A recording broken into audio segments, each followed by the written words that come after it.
মঙ্গলবার সকালে অগ্নিগর্ভ পরিস্থিতি হয়ে ওঠে রাজধানীর ইন্দ্রনগর নোয়াগাঁও কৃষ্ণনগর উচ্চতর মাধ্যমিক বিদ্যালয়ে। গেট আটকে ক্ষোভে ফেটে পড়তে দেখা গেল স্কুল পড়ুয়াদের। কিন্তু আচমকা এই বিক্ষোভ কেন পড়ুয়াদের? পড়ুয়ারা জানায়, মাত্র একদিন আগে আচমকা একজন ইংরেজি শিক্ষককে বদলি করে তুলে নিয়ে গেছে স্কুল শিক্ষা দপ্তর। পড়ুয়াদের অভিযোগ, এই শিক্ষক স্কুলে আসার পর থেকে স্কুলের শিক্ষার পরিবেশ কায়েম হয়েছিল। পড়ুয়াদের শিক্ষাদান সহ অন্যান্য শিক্ষামূলক কর্মসূচিতে যুক্ত রাখতেন তিনি। স্কুলের সামগ্রিক উন্নয়নে অভাবনীয় উদ্যোগ ছিল তার। পড়ুয়াদের ক্ষোভের কারণ হলো, কেন আচমকা এই শিক্ষককে সরিয়ে নেওয়া হলো।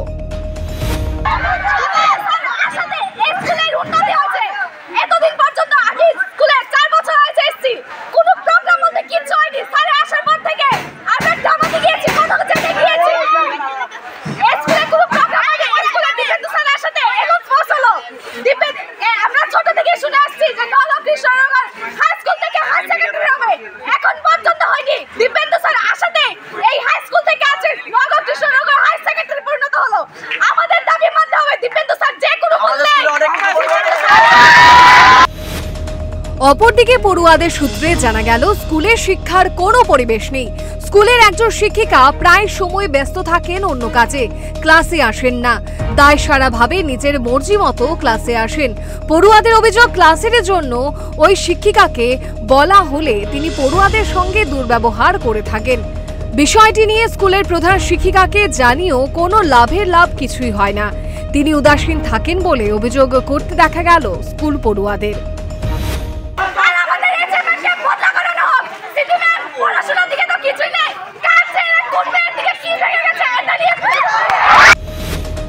একদিকে যেমন স্কুলে শিক্ষার পরিবেশ কায়েম করার জন্য বদলি হওয়া ইংরেজি শিক্ষককে ফিরিয়ে দেওয়ার দাবি জানাতে দেখা গেল ক্ষুব্ধ স্কুল পড়ুয়াদের, অপরদিকে স্কুলের প্রধান শিক্ষিকা সহ অন্য সহকারী শিক্ষিকার ভূমিকায় বেজায় ক্ষুব্ধ স্কুল পড়ুয়ারা। ঘটনার পরিপ্রেক্ষিতে যার বিরুদ্ধে পড়ুয়াদের অতশত অভিযোগ, সেই স্কুল শিক্ষিকাকে তার বিরুদ্ধে ওঠা অভিযোগ নিয়ে জিজ্ঞেস করা হলে অভিযোগ অস্বীকার করতে দেখা গেল তাকে। পাশাপাশি পড়ুয়াদের ক্ষোভের মুখে প্রশ্নের উত্তরে না দিয়ে মুখ লুকিয়ে মান রক্ষায় ব্যস্ত হয়ে পড়তে দেখা গেল ওই শিক্ষিকাকে।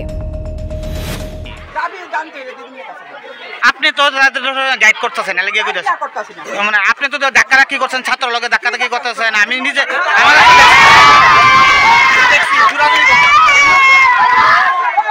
আপনি একজন শিক্ষক হইয়া কিভাবে এটা করেন, কিভাবে করেন? তারা অভিযোগ করতেছে আপনি ক্লাসে ঠিক করে ক্লাস করেন না।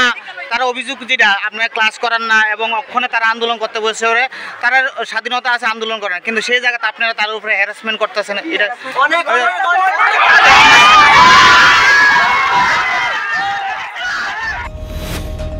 যতদিন যাচ্ছে রাজ্যের শিক্ষা ব্যবস্থার গলদ প্রকাশ্যে চলে আসছে ঠিক তত বেশি করে।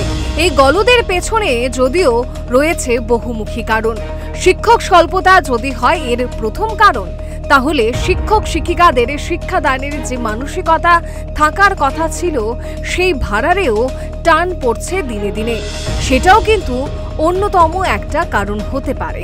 শিক্ষা দপ্তরের ভাবনা যত ভালোই থাকুক না কেন, শিক্ষা ব্যবস্থায় বিজ্ঞান ভিত্তিক পদক্ষেপ না থাকার কারণেই এই ধরনের গলদ প্রকাশ্যে চলে আসছে। শিক্ষক শিক্ষা দপ্তর এই দ্বৈরথে আখেরে ক্ষতিগ্রস্ত হতে হচ্ছে পড়ুয়াদের। তারা বঞ্চিত হচ্ছে শিক্ষা গ্রহণ থেকে। স্কুলে এসে শিক্ষক শিক্ষিকাদের একাংশের মোবাইল জাদুতে ব্যস্ত হয়ে পড়ার মতো রোগও প্রকট হচ্ছে দিনে দিনে।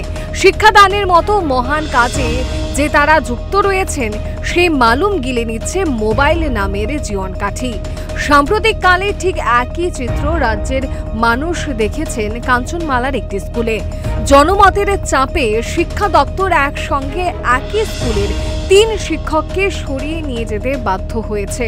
সমাজের প্রতি শিক্ষাদাতাদের দায়বদ্ধতা যে দিনে দিনে নামকা ওয়াস্তাতে চলে এসেছে, তা কি আর হরফ করে বলতে হয়? Bureau report, Times 24। স্বর্ণকমল স্বর্ণবর্ষা 2 জুলাই থেকে 23 আগস্ট মেগা লাকি ড্রতে 2টি স্কুটি, লাকি ড্রতে 60টি স্বর্ণমুদ্রা, হীরের গয়নার মজুরিতে 75% ছাড় এবং সোনার গয়নার মজুরিতে 20% ছাড় থাকছে প্রতি কেনাকাটায় নিশ্চিত উপহার। এছাড়া যে কোনো হলমার্ক যুক্ত গয়নার সমমূল্যের হলমার্ক যুক্ত নতুন গয়না কেনার সুবর্ণ সুযোগ। স্বর্ণকমল জুয়েলার্স, আজই আসুন আমাদের আগরতলা এবং উদয়পুরের শোরুমে। শর্তাবলী প্রযোজ্য।